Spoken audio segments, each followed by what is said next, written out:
Ok, ahora sí ya estamos grabando la sala. Entonces, vamos a empezar el primer capítulo, bueno, más que capítulo, capítulo cero, digamos, por decirlo, donde, como les había dicho, vamos a empezar a trabajar lo que es esto de la topología de RN y más generalmente esto de los espacios vectoriales normados, ¿sí? Entonces, este es el escenario en el cual nos vamos a circunscribir. Ahora bien, como les había comentado también en la anterior sesión, yo voy a dar, por supuesto, todo el curso de álgebra lineal 1 y álgebra lineal 2, cálculo 1, cálculo 2, ¿no? Y eso significa que no voy a reiterar, no voy a ser reiterativo en algunas ideas que corresponden a esos cursos, pero si fuera necesario, vamos a repasarlas, ¿ya? Entonces, para eso lo que vamos a hacer es, en esta primera, perdón, en esta primera parte, un poco justificar la razón por la cual nos tenemos que circunscribir a este escenario de los espacios vectoriales normados, ¿sí? La razón tiene que ver con lo siguiente. Bueno, para ponerlo de una manera bastante resumida, déjenme un ratito aquí arreglar algo que estaba. Ahora sí, ahora sí. Es lo siguiente, en el curso de análisis uno, perdón, análisis de A, lo que hacemos es estudiar este espacio, el R, ¿no? Es el R y aquí lo que hacemos es estudiar un poco también la topología de R, ¿no? El teorema de Bolzano-Weierstrass, el teorema de la función, el teorema del valor medio, cuestiones que tienen que ver con la estructura de este espacio, ¿no? Lo que uno hace en cálculo uno también es eso, pero lo hace de una forma un poco más operativa, ¿no? En realidad, cálculo uno es la parte operativa, análisis real es la parte analítica, ¿no? Ya en el curso de cálculo 2, lo que uno hace es estudiar los espacios RN, ¿no? RN. En cálculo 2 de una manera un tanto nuevamente operativa, y la idea es que nosotros ahora estudiemos este conjunto en un contexto más analítico, ¿no? Que sería considerando la estructura de este conjunto, ¿sí? El problema es que lo que generalmente se hace en RN también se lo puede hacer, por ejemplo, para las matrices, ¿no? Las matrices de n por m, por dar un ejemplo, de un conjunto que si bien es isomorfo como espacio vectorial a este, ¿no? Este espacio ustedes saben por álgebra lineal que es isomorfo a este, n por m, así, ¿no? Entonces, de nuevo se lo puede considerar como otro Rn, el conjunto de las matrices, ¿no? Pero el problema es que cuando nosotros trabajamos con por ejemplo, la derivada y comenzamos a intentar estudiar un poco mejor la derivada, naturalmente va a aparecer un espacio en el cual vamos a tener que también desarrollar lo que hacemos aquí, ¿no? Lo que tendríamos que hacer aquí. Uno de esos espacios que ustedes también lo conocen es el espacio de las transformaciones lineales de Rn en Rm, ¿sí? Este espacio es el de las transformaciones lineales, ¿no? Lamentablemente no es un espacio propiamente euclidiano, ¿no? En el sentido de que eh, tenemos aquí el espacio, es uno de estos, ¿no? Como espacio vectorial, esto es isomorfo a este, ¿no? En realidad a m por n al revés, ¿no? Pero sí a este, ¿no? Pero el problema es que no es exactamente euclidiano en el sentido del producto interno, por ejemplo, que este va a tener, ¿no? Entonces, es por eso que es mejor tratar en abordar las ideas que vamos a abordar en el contexto más general de lo que son los espacios vectoriales normados, porque si algo tienen en común este y este, es que todos ellos son espacios vectoriales normados, ¿no? Entonces, si nosotros nos circunscribimos únicamente a este escenario de RN, probablemente estamos excluyendo de alguna forma el estudio de este espacio, ¿no? Entonces, y lo cual, cuando uno necesite hacer cálculo aquí, eh, en realidad es lo mismo que acá, ¿no? Entonces, eso sucede y para no ser reiterativos o volver a tener que analizar este conjunto, lo que uno hace es enmarcar todo lo que vamos a hacer dentro de un único escenario, que es el de los espacios vectoriales normados, ¿sí? Lo que vamos a llamar espacios vectoriales normados, ¿ok? Entonces, lo que nosotros vamos a hacer ahora es justamente eso. Vamos a intentar eh, enmarcarnos dentro de ese escenario más general de los espacios vectoriales normados para así poder tener la teoría desarrollada incluso para estos conjuntos que naturalmente van a aparecer después y para los que tenemos que aplicar las mismas técnicas que se desarrollarían aquí, ¿no? En realidad, esa es la razón por la cual uno opta por tomar desenvolvernos en el escenario de los espacios vectoriales normados, ¿no? Ahora, debido a que probablemente muchos de nosotros estamos poco familiarizados con este conjunto como un conjunto con una estructura, vamos a apelar a este conjunto, al RN, como ejemplo principal, ¿no? De hecho, mucha de la teoría la vamos a aplicar esencialmente a RN, ¿no? Pero lo que tiene que quedar claro es que si bien tenemos que tener en la mente este conjunto con el cual estamos ya familiarizados por cálculo 2, eh, las ideas que vamos introduciendo se extienden naturalmente a este también, ¿no? Entonces, esa es la perspectiva en la cual tenemos que ir entendiendo las ideas, ¿eh? Vamos trabajando en un espacio vectorial normado. Como estamos familiarizados con este, aquí probablemente vamos a desarrollar los ejemplos más sencillos, ¿no? Pero esencialmente todo eso va a ir valiendo también para este tipo de espacios vectoriales normados o este conjunto de espacios como el espacio de las transformaciones lineales. ¿Ok? Y no es el único. Por ejemplo, otro espacio vectorial normado como este es, por ejemplo, el de las sucesiones, ¿no? Las sucesiones LP. Este conjunto está formado por las sucesiones de números, por ejemplo, ¿no? Tal que la serie de sus términos elevados a la p, ¿así? Es convergente, ¿no? Es otro espacio, ¿no? Vectorial normado que naturalmente aparece dentro de la teoría, ¿no? Otro conjunto, otro espacio vectorial normado que naturalmente va a aparecer aquí es el, por ejemplo, el de las funciones continuas eh, eh, de, clase, eh, de clase K, digamos, ¿no?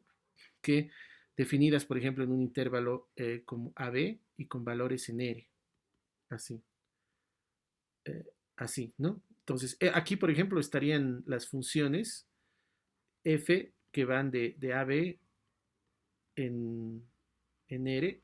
Esta pizarra me está dando problemas de nuevo. ¿Ya? Tal que f es de clase lo voy a escribir aquí, de clase CK. CK. ¿Listo? Entonces, estos otros, por ejemplo, también son espacios conjuntos que naturalmente van apareciendo dentro de lo que es la teoría. Y lo que va a suceder es que igual tenemos que hacer el mismo tratamiento que le hacemos con RN. Tenemos que derivar funciones definidas aquí, tenemos que integrarlas, en fin, ¿no? Y es por eso esa es también la razón por la cual es mejor trabajar en este escenario más general. ¿Listo? Muy bien, entonces vamos a empezar. Esa es más o menos la justificación de por qué vamos a trabajar en un espacio vectorial normado y cuando sea necesario bajar aquí también lo vamos a bajar sin ningún recelo, ¿no? Entonces eh, lo que vamos a hacer es eso, ¿ya? Entonces vamos a comenzar con un espacio vectorial. Entonces sea, ¿no? Vamos a agarrar sea E, un espacio vectorial eh, cualquiera. ¿Saben qué? Mientras estoy haciendo esto, voy a ir descargando una otra aplicación. Denme un minutito, por favor, porque esta que estoy usando me está dando algo de problemas, pero enseguida lo vamos a resolver. Denme un minuto, por favor. Notes.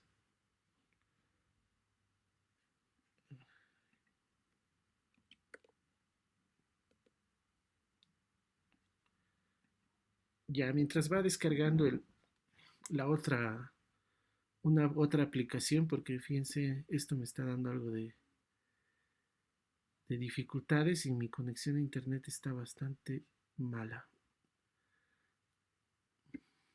Qué macana. Bueno,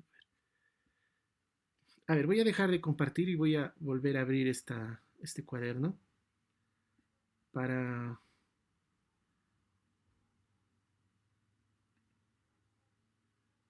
para poder...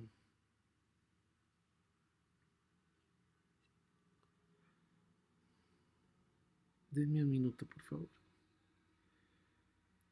porque no está funcionando bien esta aplicación. Creo que ahora sí, a ver un ratito.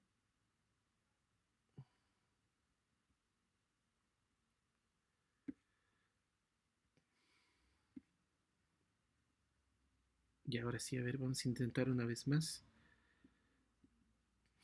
porque esto no está funcionando tan bien. Está muy lento. Y cuando se escribe, los delentea. Qué macana. A ver, vamos a ver. Sea un espacio vectorial. No, está mal.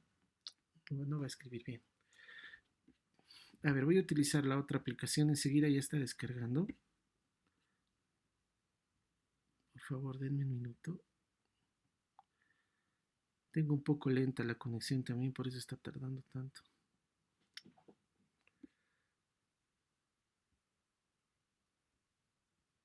A ver, vamos a intentar. Espacio vectorial. Ahora sí, a ver, creo. Ya. A ver, tomo un espacio vectorial. ¿Ya? Y lo que tenemos que tener en cuenta aquí es que vamos a considerar una función. Entonces, una función, una norma, eso es lo que vamos a llamar norma. Una norma, ¿ya? Es una función. Es una función.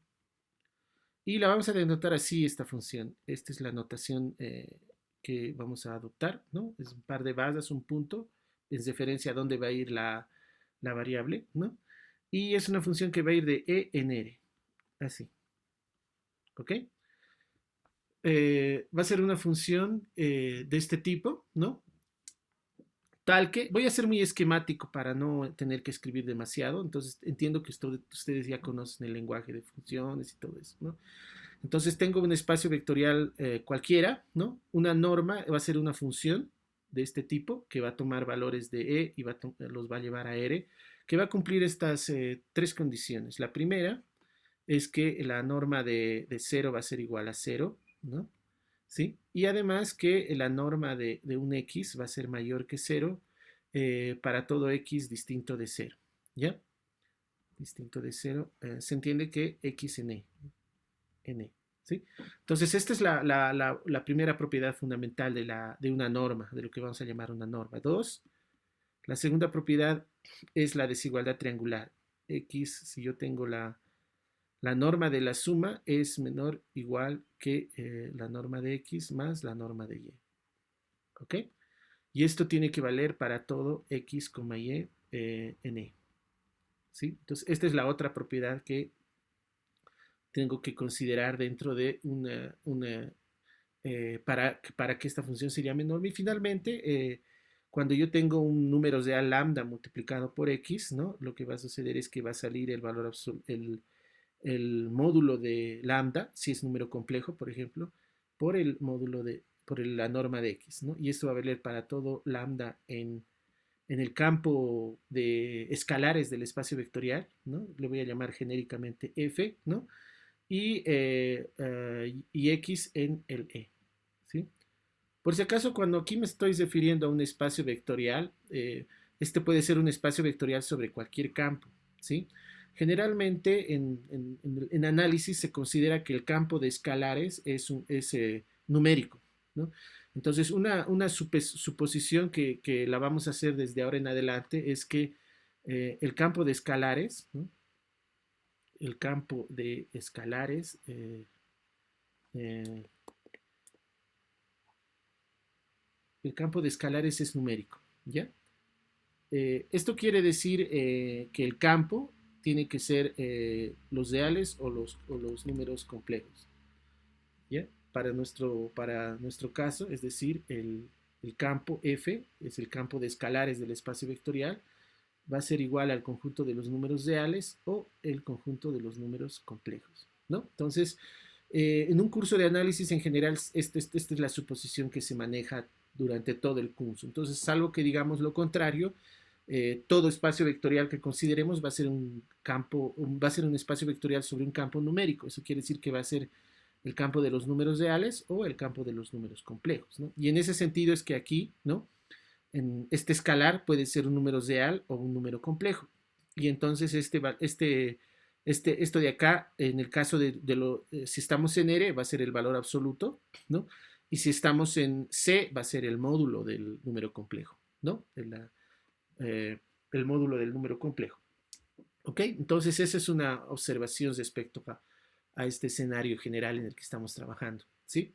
Ahora bien, una vez que nosotros tenemos un espacio vectorial y ya tenemos una definición de lo que es una norma, ¿no? Un espacio vectorial normado formalmente no es nada más que un par ordenado, ¿no? En el cual consideramos un espacio vectorial y una norma sobre él, ¿no?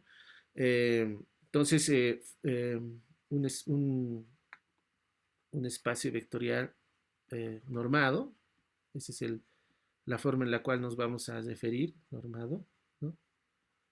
Va a ser un par, es un par donde coma y una norma, así.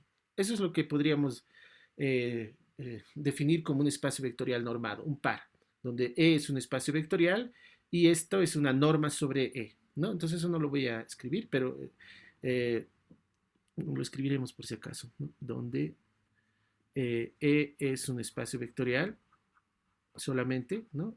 Se entiende sobre un campo numérico vectorial, ¿no? Y esta norma es una norma, pero definida en ese. ¿Ok? Entonces, esto es lo que vamos a llamar un espacio vectorial normal. ¿Ok? Ahora, generalmente no vamos a cargar la notación todo el tiempo escribiendo el par E, y la norma, ¿no? En general, la norma va a quedar entendida en el contexto o se la va a definir del contexto. Entonces, simplemente vamos a decir espacio vectorial normado E, ¿ya? Entonces, eso es algo que uno se tiene que acostumbrar en lo que significa la terminología matemática, ¿ya? Sin embargo, lo que ahora va a pasar bastante, porque en general cuando nosotros hacemos análisis en R o en cálculo 2, de lo que hablamos es de la norma euclidiana. Aquí tenemos que ser bastante más flexibles en ese sentido y lo que vamos a hacer es considerar diferentes normas para un mismo espacio vectorial normal, ¿no? Entonces, si nosotros estamos en ese caso, si nosotros tenemos un espacio vectorial normado E, sobre este E nosotros podemos definir una norma, pero para poder distinguirla, la forma en la cual vamos a distinguirla es a través de la notación, ¿no? Vamos a utilizar doble base, por ejemplo, para una otra norma, si es que ya hemos utilizado esta, ¿no? O si fuera el caso, una triple base, así, de esta manera, ¿no? Esto en el caso de que para un mismo espacio vectorial normado estuviéramos hablando de diferentes normas, que es más o menos lo que va a suceder o sucede en general cuando consideramos ya de entrada Rn, ¿no? Ahora, también se utilizan subíndices, ¿no? Por ejemplo, bueno, directamente pondremos un ejemplo, ¿no? Para ya ir avanzando. El ejemplo probablemente más importante o más sencillo o más común es el del espacio vectorial Rm, ¿no? El espacio vectorial Rn, digamos, ¿no? Este es el espacio de las n-uplas de números reales, ¿no? Por si acaso son las uplas de este tipo, ¿no? Yo voy a utilizar notación de subíndices, aunque en muchos textos también van a ver la notación de superíndices para los vectores, ¿no? Tal que estos x, y son números reales. Eso es el espacio Rn, ¿no? Y ustedes saben por álgebra lineal que esto es un espacio vectorial, ¿no? Puedo definir la suma, el producto por un escalar, en fin, ¿sí? Sin embargo, aquí también nosotros podemos definir diferentes normas, ¿no? Entonces, las normas más comunes son, por ejemplo, la norma euclidiana, que es la que uno estudia en cálculo 2, ¿no? Que es esta, x1 al cuadrado más xn. Esta es la que, esto está mal, ¿no? Esto es m, perdón.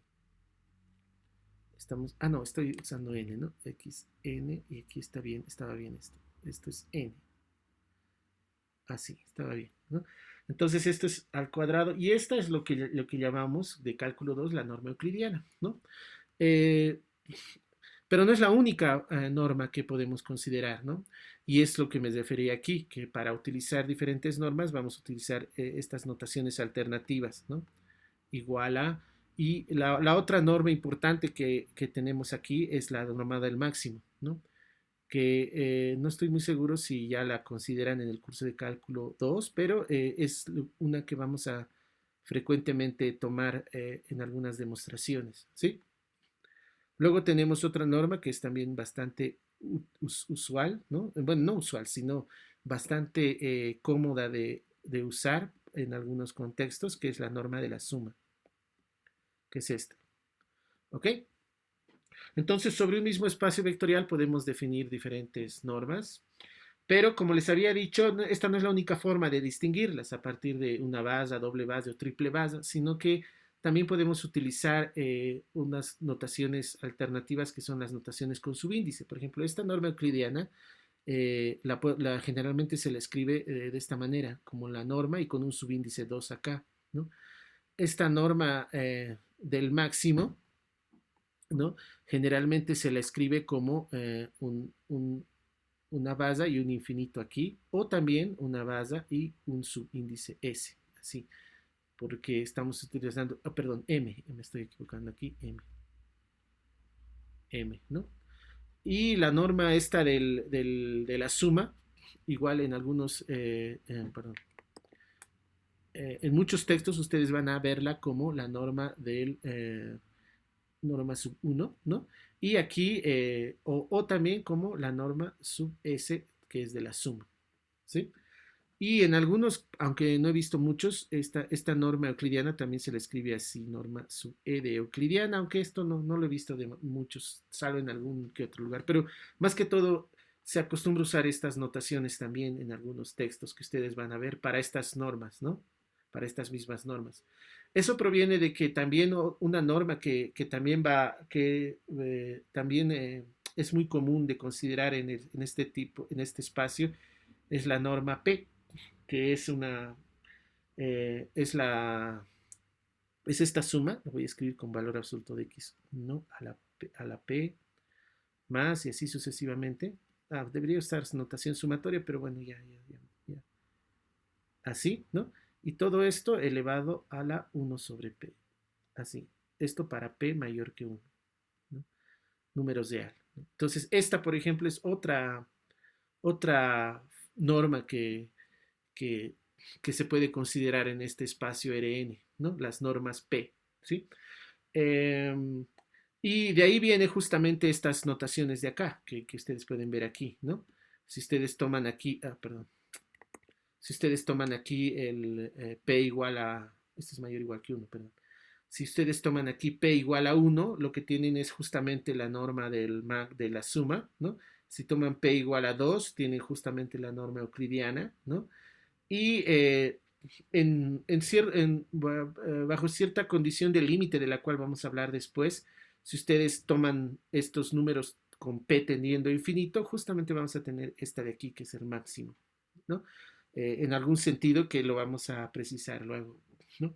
Entonces, de esa manera nosotros tenemos que, o sea, de ahí vienen estas notaciones alternativas, ¿no? Y esto ya es más fácil, euclidiana, máxima y de la suma, ¿no? Pero estas son muy frecuentes también, ¿no? Utilizar dos bases. Entonces, generalmente estas de aquí se las utiliza cuando no estamos trabajando en este tipo de espacios, ¿no? Y queremos trabajar con dos simultáneamente o con hasta tres, ¿no? Eso lo vamos a ver enseguida un poco mejor, ¿ok? Muy bien. Bueno, la demostración de que todas estas cumplen las propiedades de norma no es muy complicada para estas dos, ¿sí? Y para esta, la que conlleva algo de dificultad es esta propiedad de aquí, la propiedad de la desigualdad triangular, ¿no? Sin embargo, esa dificultad puede ser salvada a través de una otra noción importante que vamos a tener que considerar en en nuestros espacios vectoriales normados, que es la noción de producto interior, ¿sí? Entonces, yo les voy a pedir que ustedes verifiquen para estos dos, al menos, la demostración de las propiedades, ¿no? Y para ver el hecho de que esta es efectivamente una norma, vamos a desarrollar enseguida la idea de producto interior que facilita esa demostración. Sin embargo, yo les pongo ya como referencia el libro de Spivak, no el libro de Spivak de cálculo en variedades, sino el Spivak Calculus, ¿no? El Calculus de Spivak en el capítulo, si no me equivoco, es el capítulo 2, no, el uno, ¿no? Uno de los problemas hace una demostración muy bonita de esta, bueno, es un ejercicio, pero bueno, lo voy a colocar el cálculos. Cálculos. Es una demostración muy bonita de este resultado, ¿no? Pero bastante pegada al RN, ¿no? Lo que vamos a hacer enseguida es una especie eh, una especie de consecuencia del Producto Interior que va a ser independiente de RN, ¿no? Bien, pero antes de hacer eso, yo quisiera, por ejemplo, hablarles también de otros ejemplos, que no los voy a desarrollar demasiado porque para que nos dé el tiempo, ¿no? Otros ejemplos importantes son, por ejemplo, para los cuales no se necesita demasiado desarrollo, es, por ejemplo, el espacio de las funciones continuas, ¿no? Por ejemplo, en el intervalo AB, ¿ya? Este es el espacio de las funciones continuas definidas en el intervalo AB y con valores reales, es decir, es el conjunto de las funciones f definidas en AB, así, ¿no? Y con valores en R. Este es donde f es continuo, ¿no? F es continuo. ¿Sí? En este espacio, por ejemplo, nosotros podemos igualmente definir diferentes tipos de normas, ¿no? Entonces, dos normas muy importantes que podemos considerar en este espacio, ¿no? Es esta norma que se llama la norma del Supremo, o la norma que es que consiste en tomar el supremo de este conjunto, el conjunto de todos los valores de esta función en valor absoluto, los f de x, ¿no? Tal que x está en el intervalo AB. Esta es una norma muy natural que podemos considerar en este espacio. Y no es la única, también podemos considerar esta otra norma. Esta es una norma, lo que se llama la norma integral, ¿sí? Lo que hacemos es tomar la integral de a b del valor absoluto de f de x de x. Así, ¿no? Entonces, eh, estas dos, eh, estas dos funciones definen una norma, dos nociones diferentes de norma para el espacio E, ¿no? Las demostraciones igual ustedes las pueden desarrollar o la podemos hacer en una sesión de ejercicios, ¿no? Pero yo les pido que ustedes puedan al menos pensar en cómo sería la demostración. No es difícil, solo hay que utilizar propiedades del supremo y la continuidad. Aquí, por ejemplo, juega un papel importante la continuidad, ¿sí? Porque, miren, solo para comentario, esto va a definir aquí una norma. Pero si yo aquí cambio esta palabra continua por integrable, por ejemplo, y cambio el conjunto a i, por ejemplo, es decir, lo que estoy diciendo es lo siguiente, podemos considerar esta misma función, pero en lugar de este e podemos considerar este conjunto, digamos f, ¿ya? Que voy a llamarle i de AB, ¿no? Aunque no, mejor el nombre más apropiado sería R por Zeeman, ¿no? R de AB. ¿Quiénes están en este conjunto? Van a ser las funciones integrables Zeeman aquí, ¿no? Que sean integrables, ¿no? Uh, Pero ¿qué es lo que sucede si nosotros consideramos en este conjunto esta función? Sucede que aquí esta función ya no es, ya no define una norma, ¿sí? Entonces hay que tener mucho cuidado a la hora de definir normas, de que el conjunto en el cual lo están definiendo sea apropiado, ¿no? Entonces yo les pido que ustedes como ejercicio investiguen por qué esto ya no es norma en este conjunto y demuestren que en este conjunto sí lo es. En realidad este conjunto es mucho más grande que este, ¿no? En realidad las funciones continuas, este conjunto E, en este caso nuestro E, que es las funciones continuas, como conjunto está contenido en las funciones integrables Riemann, ¿no? Es un conjunto mucho más grande el de las funciones integrables, ¿sí? Pero esta ya no define una norma para F, pero sí la define para E, ¿no? Entonces eso es algo que ustedes les voy a pedir que lo investiguen, ¿no? Que es un asunto muy importante, ¿sí?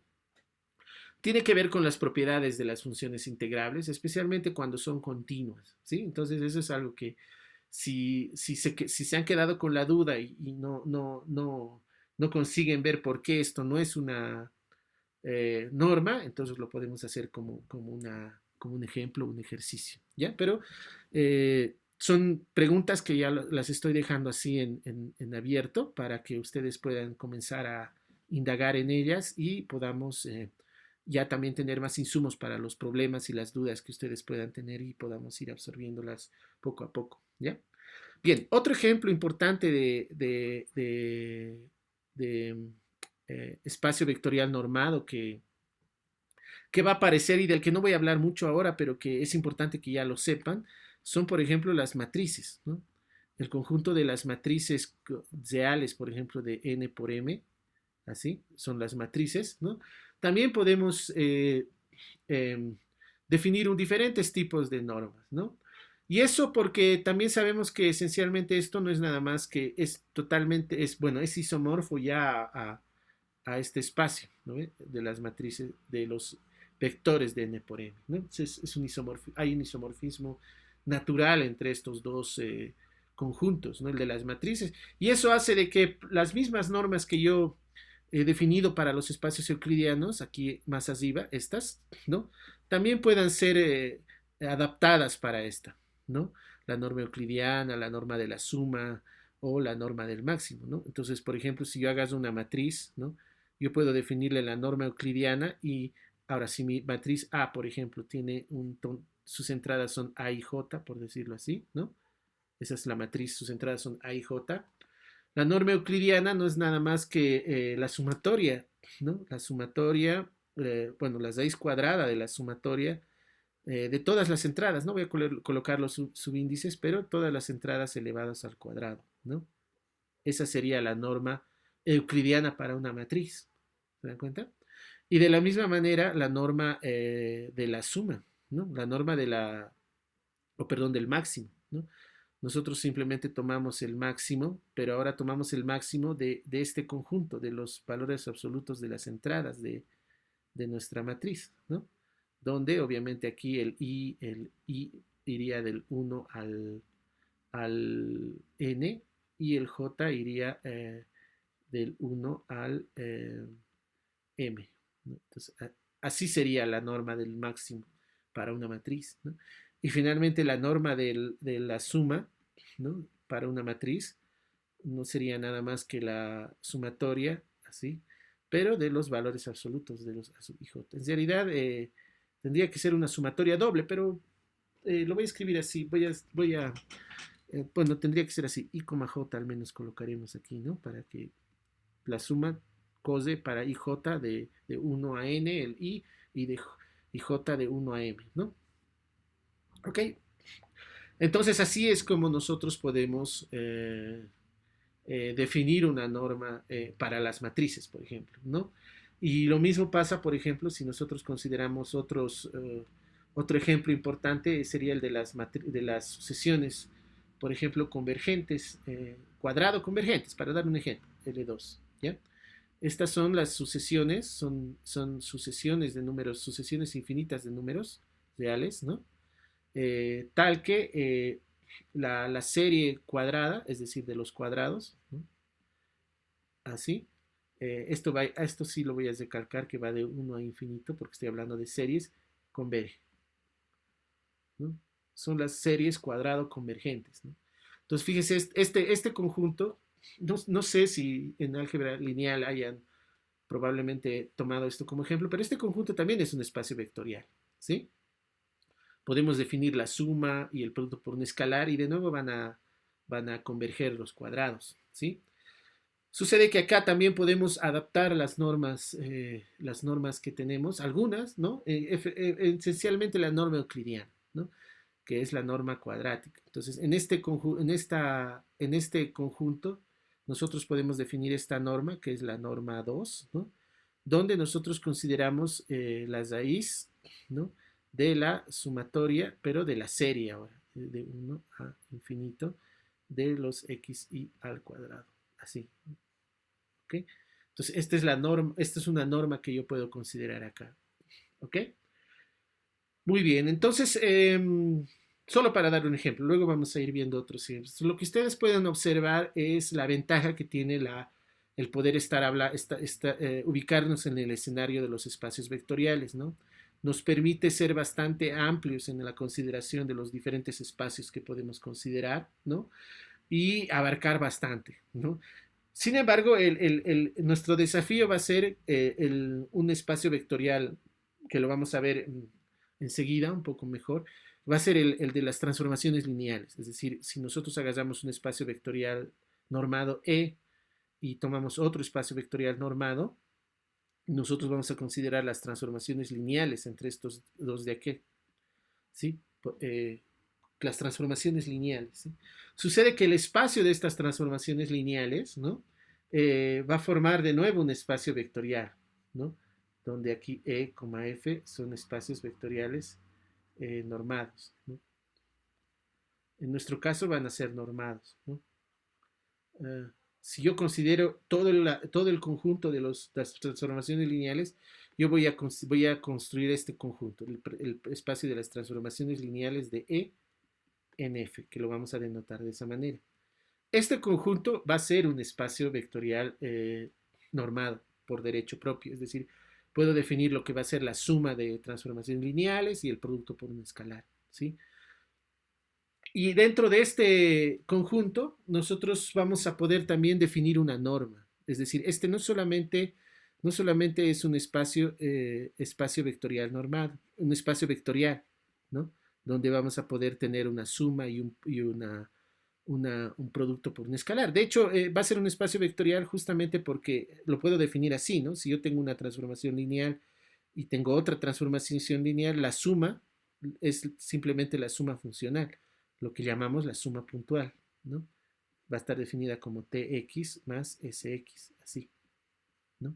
Esa es la forma en la cual vamos a poder definir una suma entre transformaciones lineales y también el producto por un escalar. Lambda t evaluado en un x va a ser nada más que lambda como número real multiplicado por el valor de t evaluado en x. Entonces, estas dos operaciones van a hacer que esto se torne un espacio vectorial, ¿sí? Pero lo bueno, lo interesante es que esto no solamente va a ser un espacio vectorial, también va a ser normado, ¿sí? Solo que la forma en la cual vamos a definir la norma no es tan trivial. Yo ya les voy a adelantar cómo es la norma de esta transformación lineal, ¿no? Eh, eh, pero ganar un poco de intuición respecto a de dónde viene esa fórmula no es del todo, por decirlo así, inmediata, ¿ya? Porque justamente necesitamos entender algunas nociones más de los espacios vectoriales normados para poder valorizar de una manera apropiada esto de aquí. Pero ya les voy a adelantar, ¿sí? La forma en la cual vamos a definir la norma de una transformación lineal vamos a tomar el supremo de la norma, y miren, aquí estoy utilizando la norma en el otro espacio, en el F, porque los dos son espacios vectoriales normados. Pero voy a suponer que tanto la norma de E como la norma de F, las dos las voy a denotar así, con una base nomás. Pero hay que entender que si estamos en F, estamos hablando de la norma para F, y si estamos en E, estamos hablando de la norma para E, ¿no? Entonces, lo que hacemos es evaluamos la transformación lineal en elementos X, ¿no? Pero fíjense aquí que esta norma es la norma del codominio de la transformación, del F, ¿sí? Y esto vamos a tomarlo para todos los X que están en E, pero no todos, sino solamente aquellos que tienen norma 1, así, ¿ok? Ahora, miren, aquí por ejemplo estoy utilizando la norma de E, porque los X están en el E, ¿sí? X está en E y la norma de X estoy diciendo que va a ser 1, ¿sí? Entonces estoy tomando la norma de E, ¿sí? Y aquí estoy tomando la norma de F, porque estoy tomando los valores que toma la transformación lineal en SX, ¿no? Entonces, es importante acostumbrarse ya en estos cursos ya un poco más avanzados, de no confundirse, ¿no? No confundirse en el sentido de que estamos utilizando la misma norma. No, no, no. El contexto determina la norma, ¿no? Aunque usamos la misma notación. De hecho, aquí igual estoy utilizando una sola base para definir la norma de T, ¿no? Entonces, podría haber hecho la diferenciación para ponerlo, para que sea más didáctico, decir, bueno, aquí voy a utilizar una base y aquí voy a utilizar doble base y hubiera tenido que hacer, hubiera podido hacerlo igual, ¿no? Pero es importante acostumbrarse a siempre poder, siempre ubicarse en el contexto, aquí en el hecho de que, aunque estoy utilizando una sola base para tres usos diferentes, ¿no? Aquí la norma en E, aquí la norma en F y aquí la norma que estoy definiendo, ¿no? Entonces, eso es algo que ustedes lo tienen que tener muy claro a la hora de trabajar, ¿no? ¿Ok? A diferencia de los ejemplos anteriores, esta norma ya es un poco, ya no es exactamente una adaptación de las normas euclidianas que hemos estado aquí, porque incluso esta de la integral, en algún sentido, esta norma, de la norma de la integral, tiene su relación con la norma euclidiana. ¿Ok? Y la norma, eh, la norma del supremo igual va a tener algo que ver con esta de aquí, ¿no? Entonces, eso es algo que lo vamos a ir dilucidando poco a poco y lo mismo va a pasar con estas, es decir, están tienen una cierta relación con estas normas. En cambio, esta ya no. Es por eso que esta necesita un tratamiento algo más preciso, eh, que lo vamos a hacer gradualmente, ¿listo? Pero desde ya les digo que este es también uno de los ejemplos más importantes de espacio vectorial normado y que nosotros lo tenemos que entender bien porque la derivada naturalmente va a tener que estar involucrada con esto de aquí, ¿no? Entonces eso es lo que quería mencionarles previamente, ¿ok? Muy bien, entonces si vamos avanzando con esto de lo que es las normas, ¿no? Si bien hay una en RN, por ejemplo, en un espacio, en RN, como nuestro ejemplo lo decíamos, teníamos estas tres normas que podíamos considerar en RN, ¿no? Eh, Sin embargo, no son normas que están desvinculadas, ¿no? Una propiedad que ustedes la pueden verificar fácilmente de esas tres normas, ¿no? Que lo voy a colocar como una observación, ¿no? Observación. Eh, es un vínculo que es casi inmediato que ustedes lo pueden ver, que es que esta era la norma del máximo, por ejemplo, es siempre menor o igual que la norma euclidiana, ¿no? Además, la norma euclidiana es menor o igual que la norma de la suma, por ejemplo, así. Y la norma de la suma, a su vez, es menor o igual que n veces la norma del máximo, así, ¿no? Entonces, la verificación de estos es muy sencilla, solo tenemos que observar la definición que teníamos de cada una de las normas, ¿no? Por ejemplo, esta de aquí, para dar un ejemplo sencillo, ¿no? Aquí yo tengo la norma del máximo, ¿no? Entonces, si lo escribo, ¿no? Máximo de las normas, lo voy a escribir eh, así, x1, así, hasta aquí, xn, así es la norma del máximo, ¿no? Fíjense que esto, como es el máximo de estos, va a ser igual a alguno de estos, números. Entonces vamos a suponer que es alguno, digamos, el XI, ¿no? Donde I es alguno de estos. O mejor, XP lo voy a poner porque el I generalmente se lo usa con índices, ¿no? Pero vamos a suponer que es el XP, ¿no? Es alguno de ellos, porque es el máximo de este conjunto nomás, que es finito, entonces es uno de ellos. Pero este de aquí yo lo puedo ver como es igual a las raíz de x sub p al cuadrado, ¿no? Propiedades del valor absoluto, ¿no ven? ¿Sí? Y esto es menor o igual que la raíz, y como esto es positivo, que todos los demás, es decir, lo puedo sumar a los otros que también son positivos, x1 cuadrado, y ahí al medio va a estar justo el xp. Así. Entonces, esta es una desigualdad muy trivial que ustedes ya conocen de cálculo 1, ¿no? Xn al cuadrado, y entonces ahí justo aparece la norma, eh, la norma euclidiana, ¿no? Entonces es solamente una constatación, ¿no? Esto es menor o igual que, que esta suma, porque todos son positivos, ¿no? Y de la misma forma ustedes pueden verificar esta, ¿no? Y luego esta, ¿no? Entonces eso como ejercicio, ¿no? Y es una propiedad que va a ser importante después, porque va a establecer lo que vamos a llamar luego la equivalencia de las normas, ¿no? Esta propiedad va a establecer que si bien todas estas normas son diferentes, ¿no? Tienen definiciones distintas, ¿no? Lo que, lo que al final de cuentas va a suceder es que en un cierto sentido van a ser equivalentes, en un sentido topológico que lo vamos a precisar luego, ¿no? Esto nosotros, es importante tener en cuenta esto porque aquí nosotros tenemos que desenvolvernos con varias normas simultáneamente a veces, ¿no? En cambio, cuando ustedes trabajan en R, solamente trabajamos con el valor absoluto, ¿no? Y eso hacía de que no tengamos esta dificultad, ¿sí? Eh, eh, pero aquí sí tenemos que saber lidiar con este tipo de situaciones porque la riqueza estructural que tiene RN permite esto, pero al mismo tiempo nos va a mantener dentro de algo controlado, ¿sí? Que no, eso, eso como vamos a verlo después, tiene que ver con la dimensión del espacio vectorial, ¿no? Porque, eh, eh, como lo vamos a ver luego a su tiempo.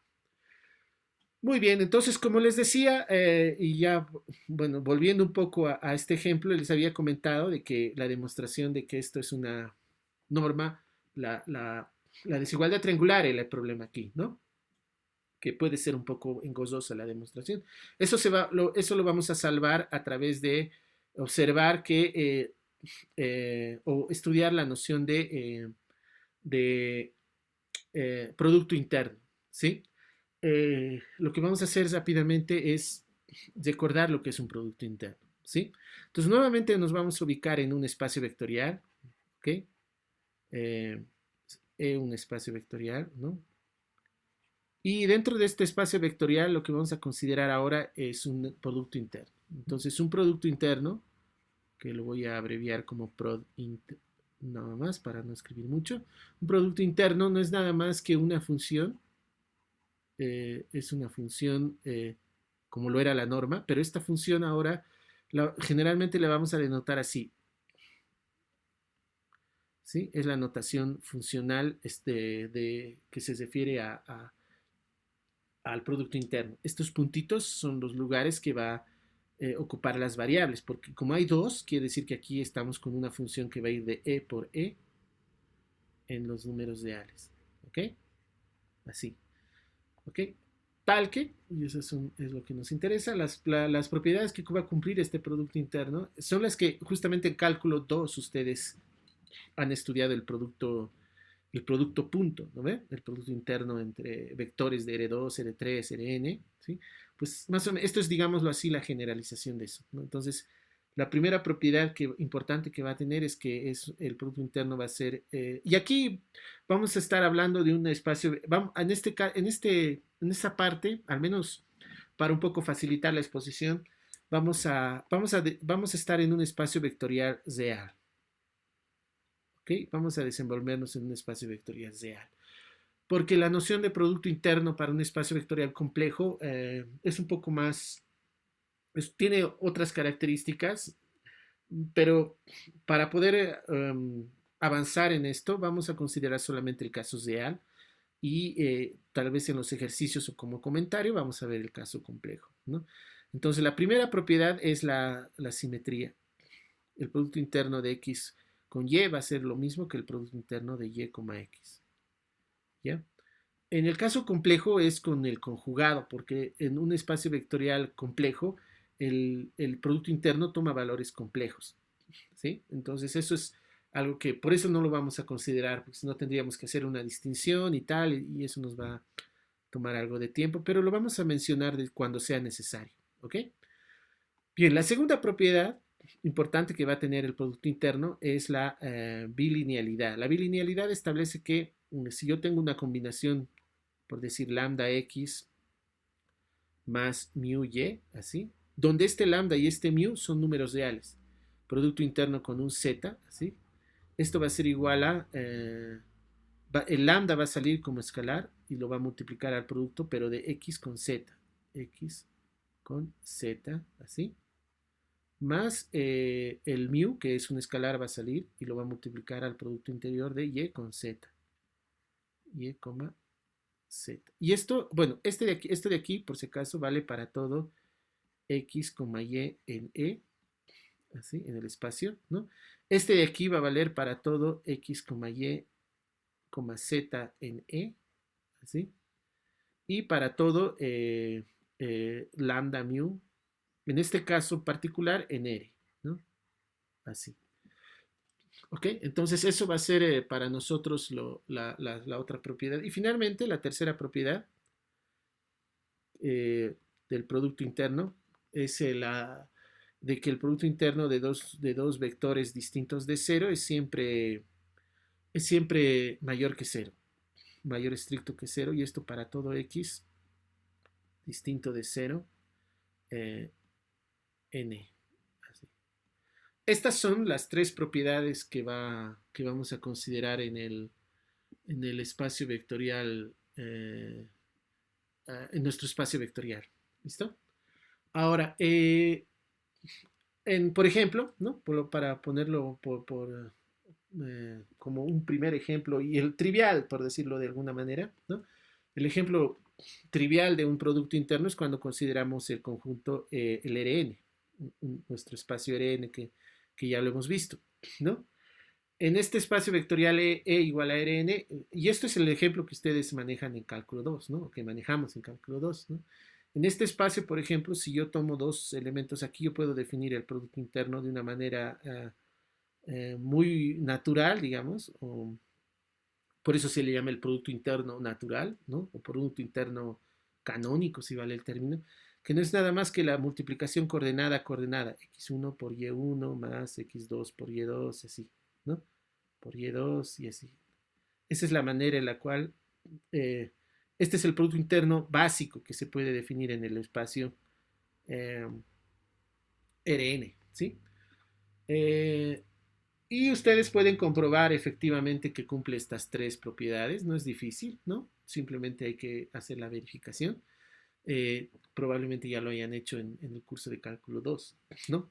Pero lo que nos interesa de, de un espacio que tiene este producto interno es que lo que pasa es que cuando nosotros definimos una norma, lo que hacemos es definir lo que podríamos denominar los tamaños de los vectores, ¿no? Los objetos de un espacio vectorial son los vectores, ¿no?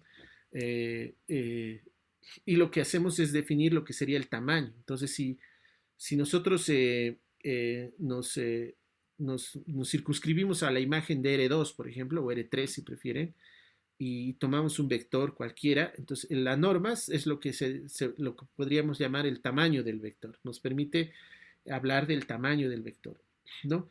Eh, Ahora, una vez que nosotros tenemos la noción del tamaño del vector, cuando nosotros, como es un espacio vectorial, también podemos hablar de la suma de dos vectores, por ejemplo, estos dos, ¿no? Estos dos vectores, digamos que sea y. Entonces ahí va a aparecer por la regla del paralelepípedo la suma, en fin, ¿no? Sin embargo, un aspecto que nos va a permitir el Producto Interno y que por la razón por la cual es importante considerar el Producto Interno es que además de hablarnos del tamaño de los vectores, la norma, el Producto Interno también nos habla de la configuración geométrica posicional de estos dos, es decir, por ejemplo, el ángulo, ¿no?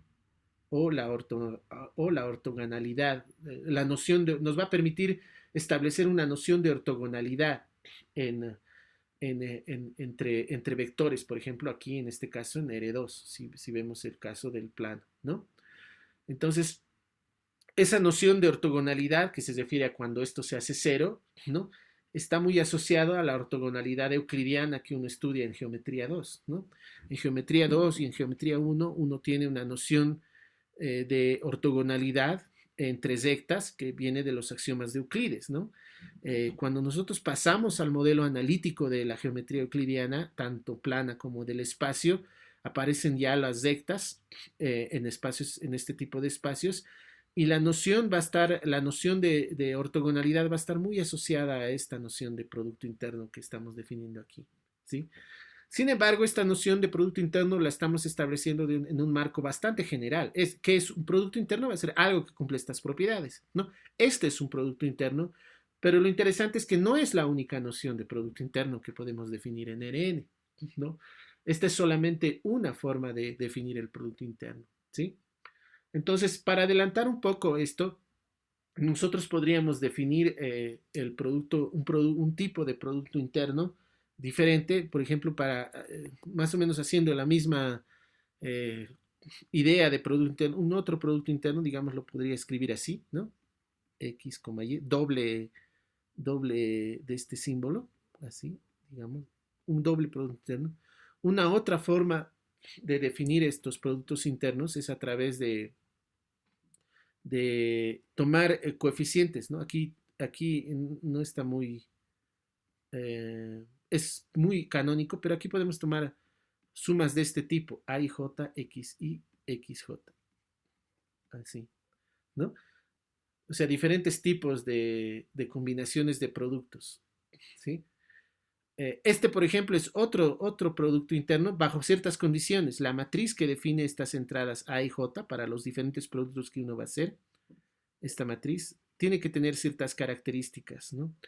Que ustedes probablemente, eso no estoy muy seguro, pero probablemente ya lo conocen del álgebra lineal, que tiene que ser una matriz definida positiva, ¿no? Simétrica, en primer lugar tiene que ser simétrica, simétrica, y tiene que ser definida positiva.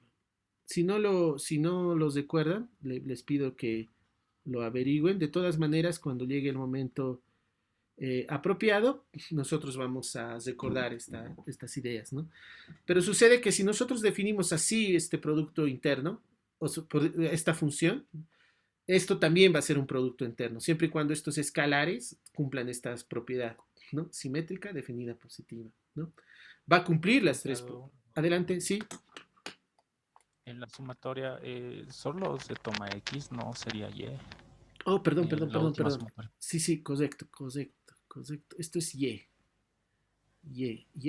así, exactamente. Gracias por la corrección. Esto es YJ, ¿no? Son los productos entre entradas, ¿no?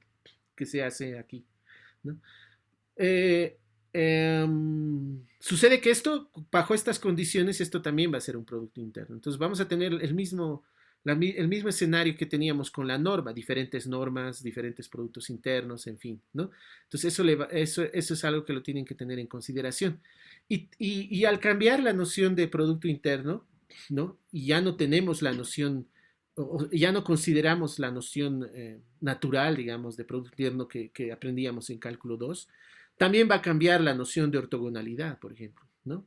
La noción de ortogonalidad ya cambia totalmente, ¿no? Eh, con esta noción, la idea de ortogonalidad es que, por ejemplo, estos dos vectores son ortogonales, ¿sí? Y geométricamente, si volvemos a geometría 1 o geometría 2, tiene que ver con el ángulo, ¿no? El ángulo que sería en este caso, de 90 grados, ¿sí? O pi medio, si prefieren, ¿no? Eso es lo que se entiende por ortogonalidad cuando nosotros consideramos este producto interno, que es la noción con la cual nos trabajamos en cálculo 2, ¿no?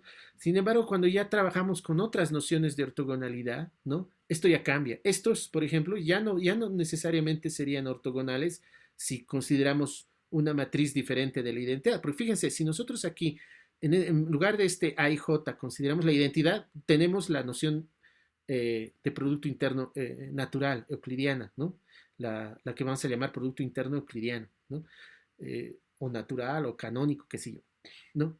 Pero si nosotros cambiamos esa matriz por cualquier otra simétrica definida positiva, entonces nosotros tenemos otra noción de ortogonalidad, donde estos dos, que es lo que tradicionalmente eh, entendíamos como una configuración ortogonal de vectores, ya no lo es más, ¿no? Es el ángulo entre estos dos con esta noción, con otro producto interior ya cambia, ¿no?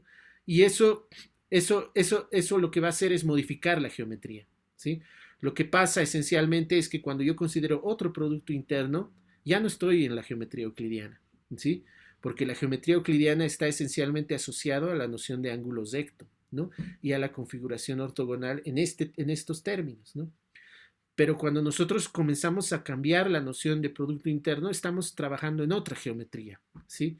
En otra geometría que hasta hace unos 200 años, más o menos, no tenía modelos concretos, pero que luego comienza a adquirir una naturaleza específica con lo que es la geometría de Lobachevsky, la geometría riemanniana, en fin, ¿no?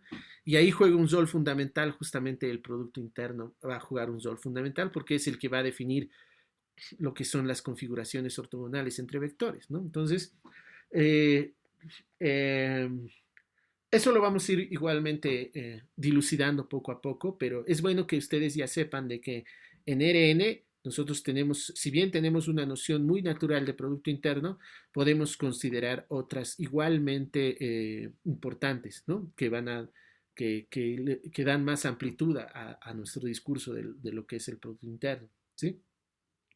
Ahora bien, lo mismo va a pasar para, por ejemplo, para los otros espacios que hemos tenido, ¿no? Aquí igual vamos a poder definir un producto interno en este espacio, ¿no? En las matrices igual podemos hablar de producto interno de matrices, ¿no? En fin, ¿no? En las series igual y aquí también, ¿no? Pero eso lo vamos a ir vinculando después. Pero lo que nos interesa del producto interno a nosotros es que en realidad el producto interno lo que va a hacer es generar normas, ¿no? Entonces, en el siguiente sentido, si nosotros ahora tomamos un espacio vectorial normado, ¿sí? Y sobre este espacio vectorial nosotros consideramos un producto interno. Bueno, antes de eso, cuando nosotros, ¿qué va a ser un espacio con producto interno? Para ir en una línea formal un poco ordenada, va a ser un par donde nosotros vamos a considerar un espacio vectorial y un producto interno sobre él. Esto es lo que llamamos un espacio con producto interno, ¿sí? Espacio con producto interno, ¿sí? Es una estructura, ¿no? Interno, ¿ok? Así como lo hemos hecho con el espacio vectorial normado, esto es exactamente lo mismo, solo que en lugar de una norma estamos considerando un producto interno, ¿ok? Donde este es un espacio vectorial solamente y este es un producto interno definido para este espacio vectorial, ¿no? Muy bien. Lo que sucede es que cuando nosotros tenemos un espacio con producto interno, es decir, hay un producto interno sobre un espacio vectorial, nosotros naturalmente también podemos inducir una norma, ¿no? Es decir, si nosotros tenemos un espacio vectorial con producto interno, lo que podemos hacer es definir una norma para ese espacio vectorial, ¿sí? Y esa norma es esta, es la raíz del producto interno de x con x. Así, ¿no? Si nosotros definimos esto, lo que nosotros tenemos ahora, esto va a definir una norma. Una norma en E. ¿Ok? Es decir, un espacio vectorial con producto interno automáticamente genera una norma para ese producto interno que tenía. ¿Sí? Y eso va a ser lo vamos a verificar con la ayuda de de una propiedad que tienen los espacios vectoriales con productos internos. Sucede que un espacio vectorial con producto interno tiene una propiedad, se cumple una desigualdad que se llama la desigualdad de Cauchy-Schwarz-Boniakowski, ¿no? La desigualdad de Cauchy-Schwarz, bueno, lo voy a escribir, desigualdad de Cauchy-Schwarz, que probablemente también lo hayan ustedes estudiado en, eh, en cálculo 2, porque a través de esta noción es que se define el ángulo entre vectores, si se acuerdan, esto es así, Boniakowski. No estoy muy seguro si se escribe así, ¿ya? Boniakowski, así. Desigualdad de Cauchy-Schwarz-Boniakowski. Este es um, inglés, americano y Zuso. No se disputan la autoría de esta. Bueno, les disputan, ¿no? Esta desigualdad dice lo siguiente, dice que el producto interno de un vector con un y es siempre menor o igual que el producto interno de x con x por el producto interno de y con y, ¿no? Esta es la famosa desigualdad de Cauchy-Schwarz Boniakowski, ¿no? La demostración no es difícil, ¿no? Probablemente es un poquito laboriosa, pero no es difícil de entender, ¿no? La idea de la demostración, si queremos verla, ¿no? La demostración es, bueno, la demostración más limpia, por decirlo así.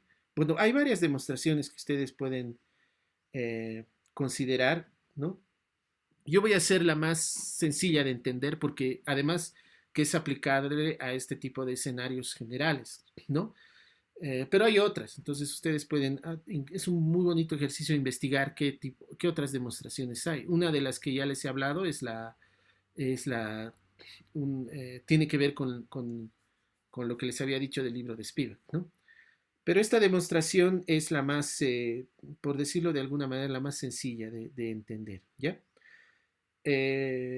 Bueno, para eso, bueno, fíjense que cuando y es cero, esto es trivial, ¿no? Si y es cero, esto va a ser cero, esto va a ser cero, entonces no hay nada que hacer si y es cero. Entonces vamos a supongamos, ¿ya?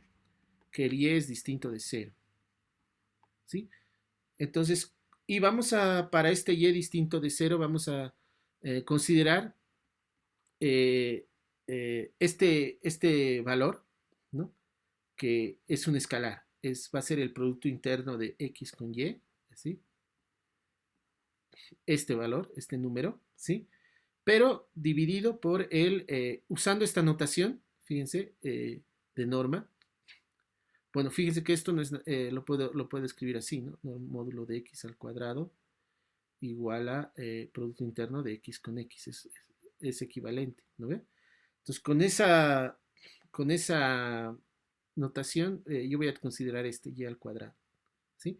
Este escalar, alfa igual al producto interno de x con y, dividido entre el módulo bueno, la norma de y al cuadrado, que es el producto interno de y con y nomás, ¿no? Solo que estoy ya utilizando esta notación, ¿no?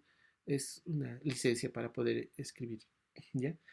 Entonces, lo que vamos a hacer ahora es C alfa esto y vamos a considerar este otro vector, z igual a x menos alfa y, así, ¿ok?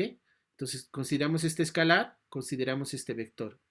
Lo que va a suceder es que estos dos vectores, perdón, que este z es ortogonal a y.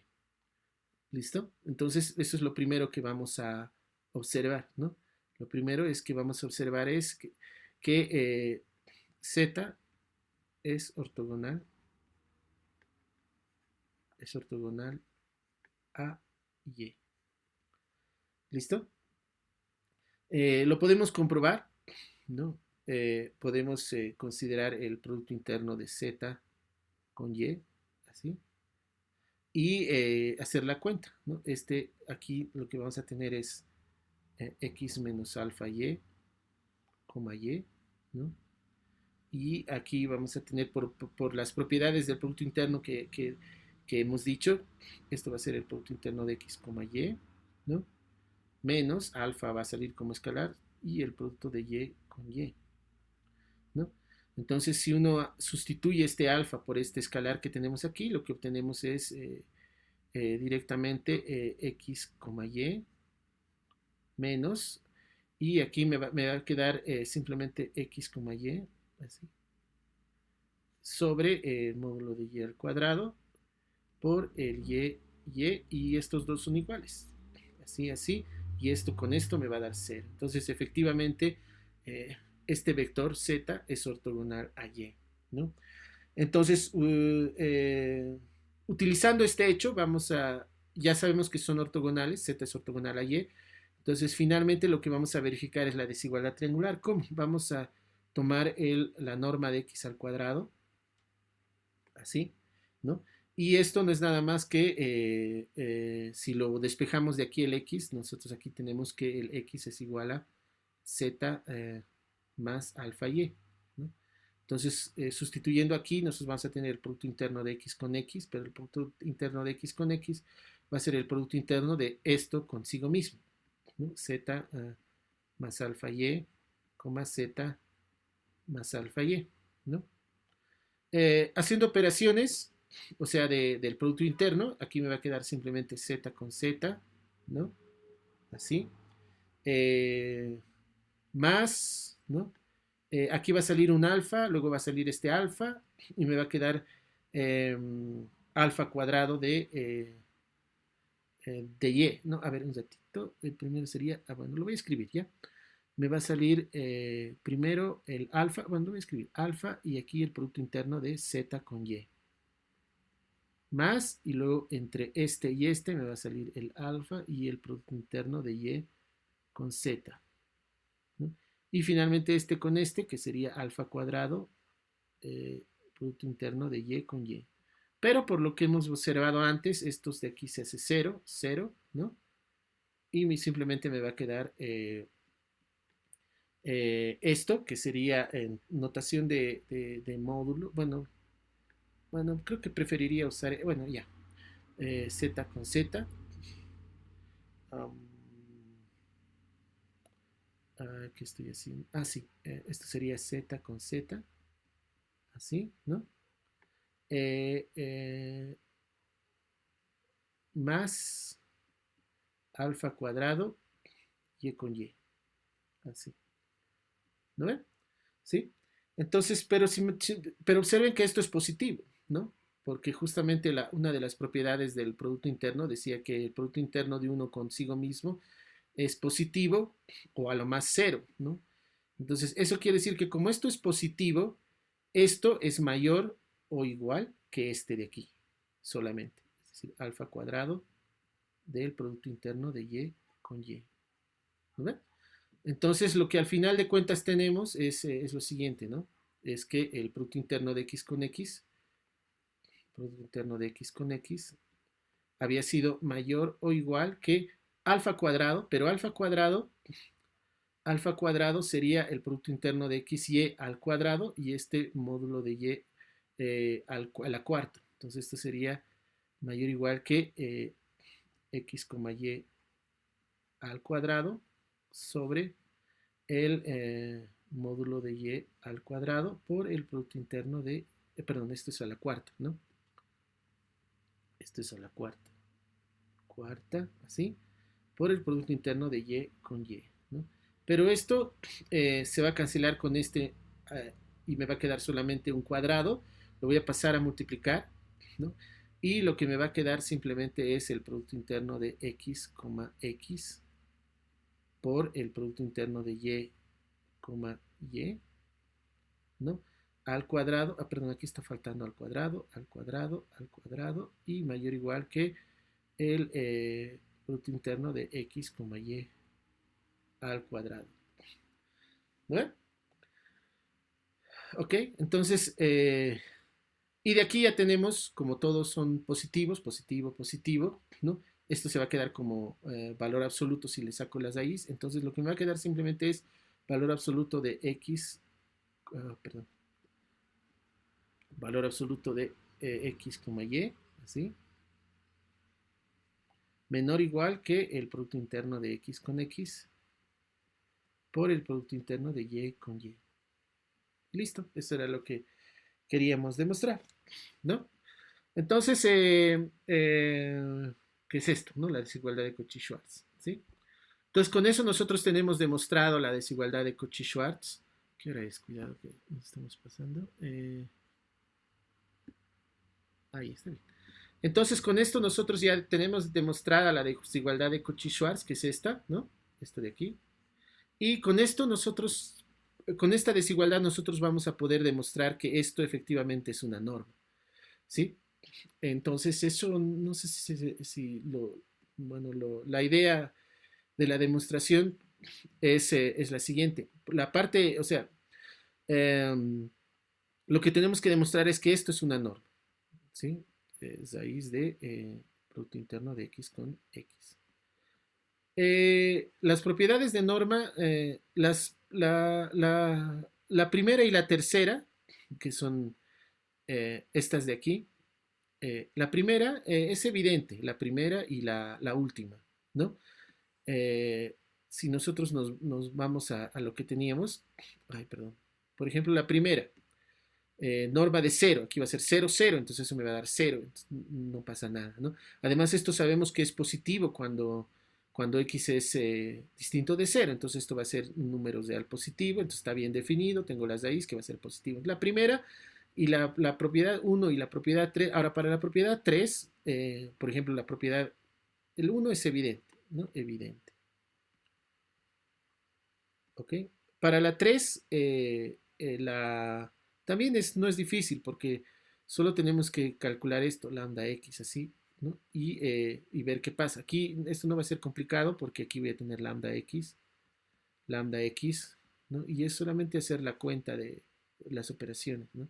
Aquí va a salir el lambda, va a salir otro lambda y me va a quedar raíz de lambda al cuadrado por el x, así, ¿no? Así.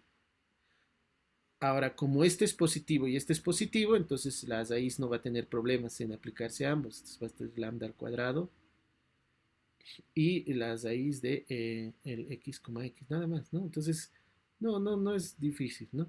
Y esto es el valor, el valor absoluto, en este caso el valor absoluto, ¿no? Y esto va a ser el módulo. Entonces no hay problema ahí. En el que sí toma algo de trabajo es en la propiedad 2, ¿no? La propiedad 2 nos piden demostrar que el valor absoluto de x más y al cuadrado, perdón, esto es menor o igual que x al así. Esta es la parte laboriosa, bueno, pero con esta desigualdad no lo va a hacer tanto. ¿Por qué? Porque esto yo lo puedo, como estos son positivos, esto es equivalente a esto, a demostrar esto. Entonces es suficiente demostrar esto. Y por la definición de la norma, esto de aquí no es nada más que esto, ¿no? Esto no va a ser nada más que el Producto Interno de x con, perdón, x más y con x más y, ¿no? Y entonces haciendo operaciones, no lo voy a desarrollar todo, bueno, lo voy a desarrollar directamente, no paso a paso. Esto va a ser x con x, ¿no? Más, y por la simetría, dos veces x con y más el y con y, ¿no? Así, ¿no? Pero esto, fíjense, que es menor o igual que esto. Entonces, esto va a ser menor o igual que, aquí ya lo puedo ya puedo comenzar a utilizar la notación, x al cuadrado, más dos veces, y aquí el producto de x con x, ¿no? Que sería xx, y. Así, más, y aquí el módulo de y al cuadrado. Y esto no es nada más que igual a, bueno, en realidad menor o igual que, esto ya sabemos que es x, el módulo de x, ¿no?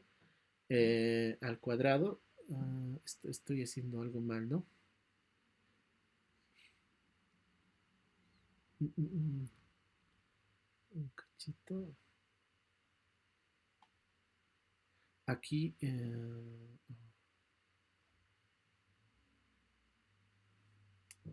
a ver, un cachito, aquí estoy haciendo algo mal, ¿no?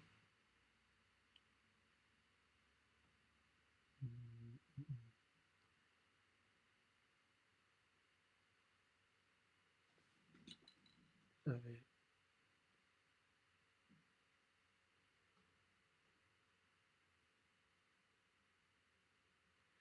Ah, aquí está mal. Esto es todavía al cuadrado. Esto es al cuadrado, perdón. Así, ¿no? A ver, un cachito, aquí me estoy equivocando.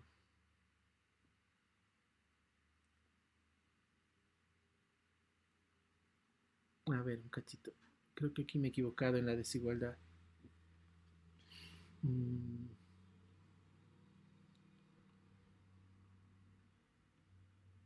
a ver, un cachito. Esto es...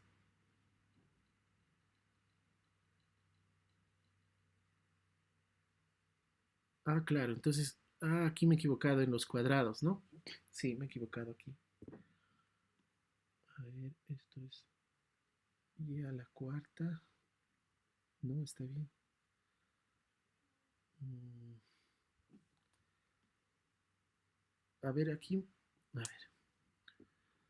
Esto por estos me da esto. Aquí voy a tener esto. Y esto es al cuadrado.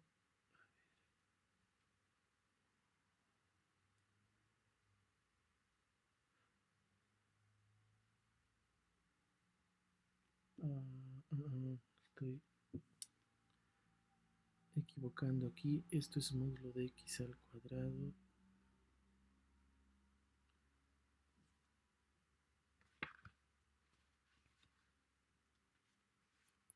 ¿Dónde está el ESOR?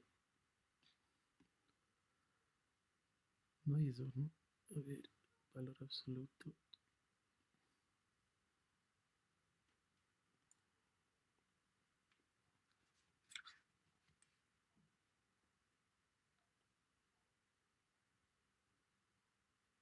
Mm, claro, esto es, en realidad es, esto es el módulo de x, ¿no? Módulo de x, y esto es valor absoluto de x y... Licenciado. ¿Dónde está? Sí, adelante. Eh, ese y a la cuarta, ¿no ve que lo ha pasado a multiplicar? Sí, sí, La este, norma de y a la cuarta. esto está mal, Eh, ¿no? sí, sí, Ah, solo cuando lo pasa a multiplicar, ¿no ve que se va? con este. Solo sería norma al cuadrado, ¿no ve? Y norma al cuadrado Ah, claro. solo es y Sí, con sí, y, sí. sin al cuadrado. Sí, tienes razón. Entonces esto está mal, ¿no? Aquí está mal. Así, ¿no? Sí, sabes, es sin cuadrado. Es sin cuadrado esto también. Ahí, ¿no? Ok, ahora sí. Entonces esto de aquí sería... ya, cierto, ahí era el error. Esto sería, ahora sí, módulo de x más módulo de y al cuadrado, ¿no? Porque esto sería menos igual que esto, pero en valor absoluto. Bueno, no importa si no hay el valor absoluto, ¿no? La cuestión es que sería mayor que es, menor o igual que esto al cuadrado. En realidad aquí sería eh, módulo de x nomás, ¿no? Ok, en realidad, bueno, lo voy a corregir esto para que no genere confusión. Esto sería menor o igual que esto, el módulo de x, así, más esto es menor o igual que dos veces el módulo de x en raíz por el módulo de y en raíz, ¿no? Entonces esto sería así, al cuadrado, ¿no? Bueno, lo haré con dos pasos mejor para que no sea tan eh, confuso. Esto lo voy a hacer aquí, sería menor o igual que módulo de x al cuadrado. Lo voy a hacer así directamente con la notación de cuadrados, ¿no? Más dos veces módulo de x, ¿no? Que ya sabemos que es la raíz de x con x, y esto, y, raíz de y con y, de ahí va a venir eso, más el módulo de y al cuadrado, ¿sí? Y esto sería igual a el módulo de x más el módulo de y al cuadrado, ¿no? Como todo es positivo, entonces voy a tener la desigualdad, ¿no? Ok, entonces eso hay que corregirlo, después lo vamos a corregir. Eh, bueno, entonces con esto nosotros lo que hacemos, lo que hemos demostrado es que efectivamente esto define una norma, ¿sí? Define una norma y por lo tanto todo espacio vectorial con producto interno automáticamente gana gratis, digamos, una norma, ¿no? Entonces, esta norma, la norma X que hemos definido a partir del producto interno, se conoce como la norma inducida por el producto interno, ¿sí? Esta es la norma inducida. Generalmente nos vamos a referir a ella como la norma inducida por el producto interno. Producto interno eh, eh, que teníamos ya desde un principio, ¿no? ¿Ok? Entonces, lo bueno que tiene esto es que ya automáticamente se cumple la propiedad 2 cuando tengo una norma inducida, ¿no?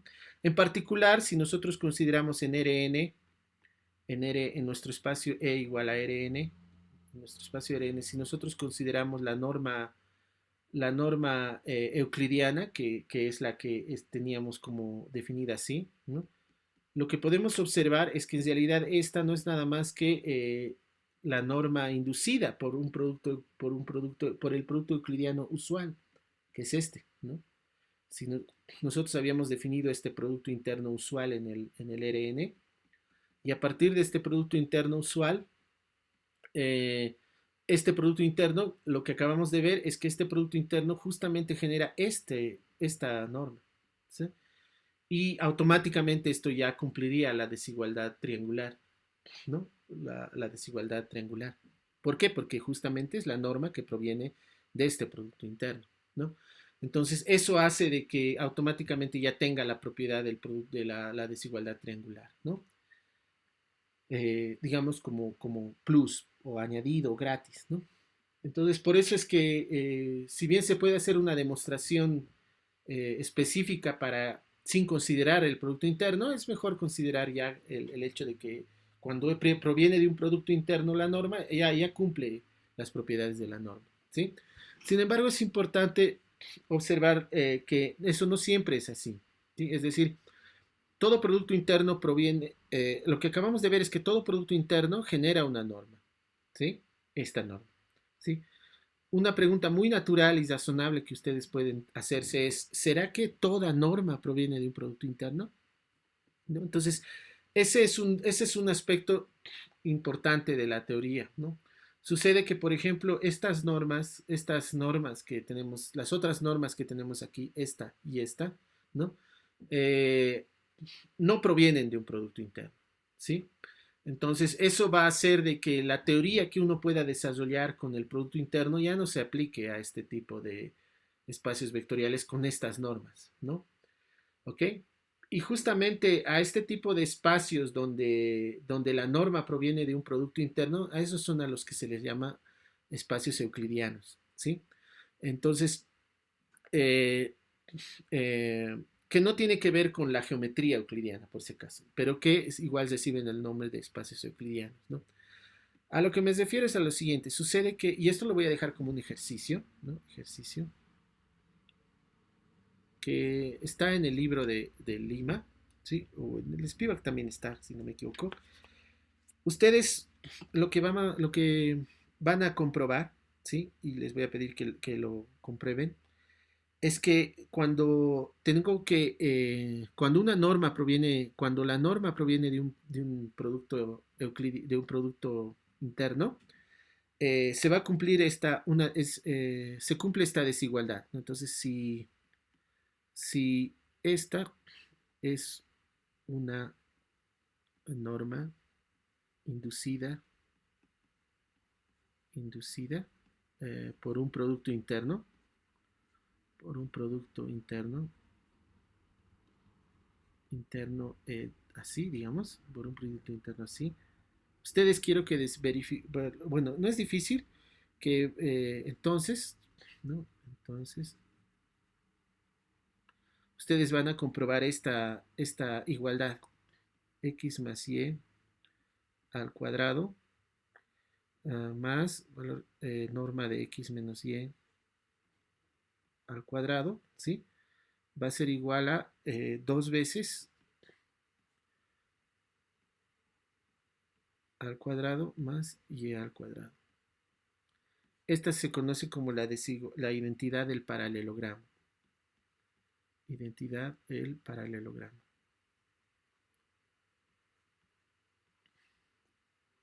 ¿Ok? ¿Sí?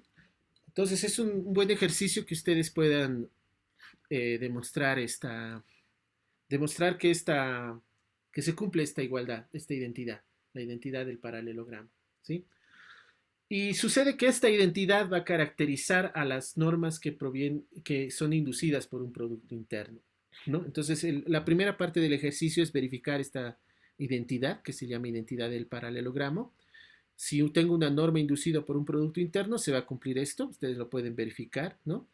Es la primera parte del ejercicio. Y la segunda parte del ejercicio es que ustedes tienen que ver tienen que ver si esto se verifica para las normas de la suma y de la ver para la suma y el máximo, ¿ya? En Rn solamente, o en R2 directamente para que sea más rápido. En R2 hay que comprobar de que esto ya no se cumple para la norma eh, de la suma ni la norma del máximo, ¿no? Bueno, lo voy a escribir así. En R2 con la norma eh, de la suma y del máximo, tienen que verificar máximo, no se cumple, no se verifica la identidad, no se verifica, y para eso solo tienen que buscar dos vectores para los cuales no se cumple esto, no se verifica la identidad.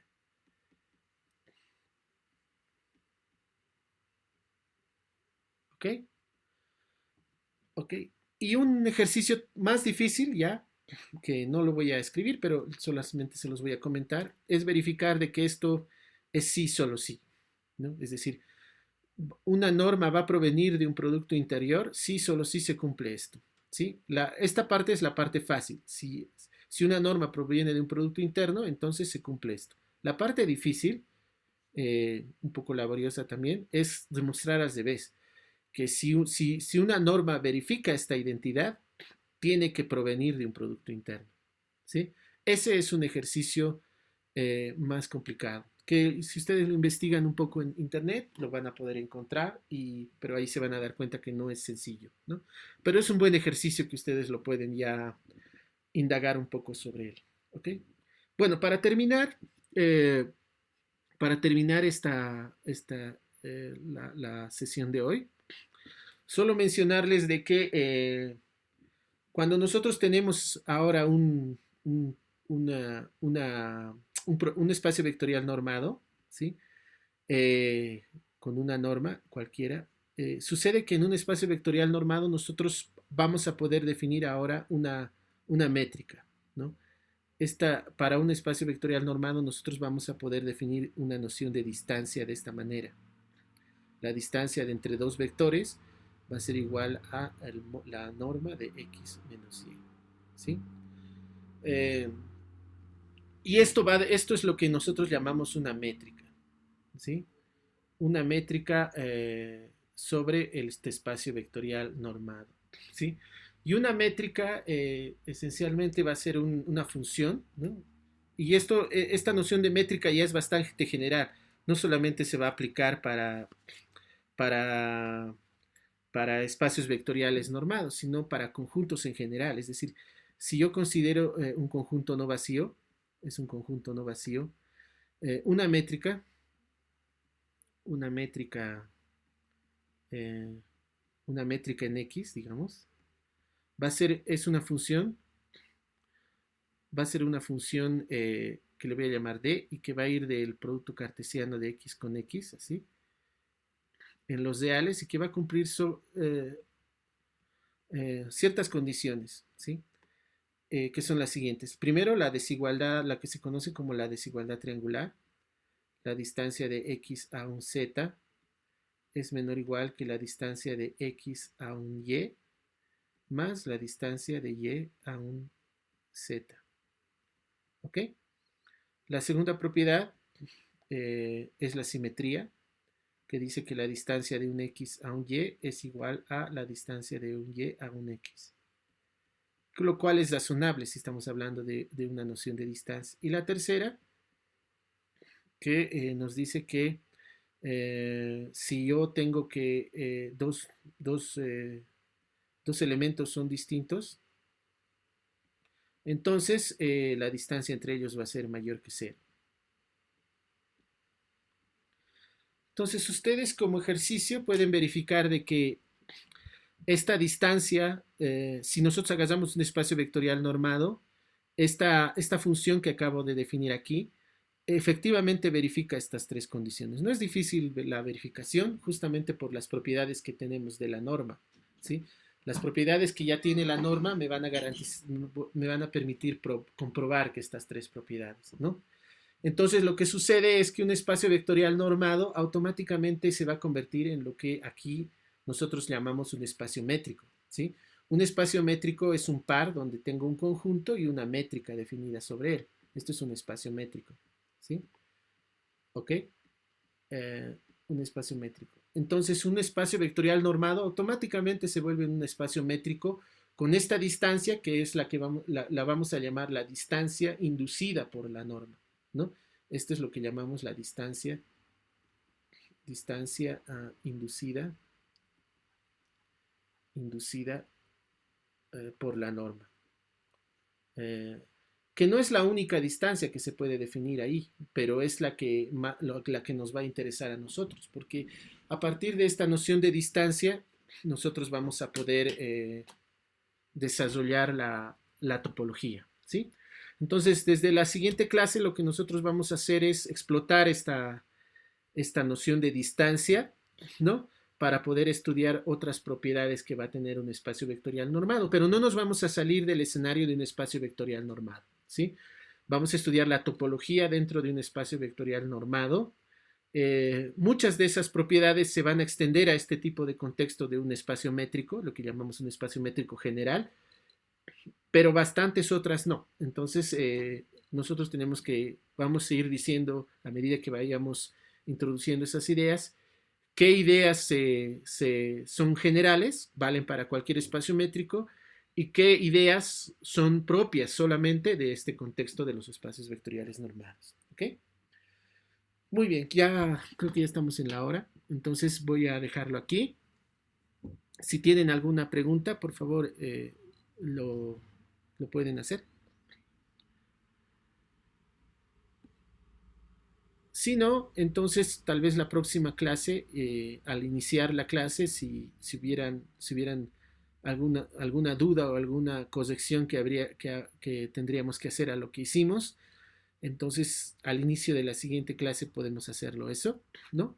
Y si tienen alguna duda adicional o curiosidad de alguna cuestión que hayamos hecho, me pueden escribir al WhatsApp, no hay problema. ¿Listo? Muy bien, entonces lo voy a dejar aquí. Les agradezco su atención y nos veríamos el próximo martes. O perdón, el próximo lunes. ¿Ya?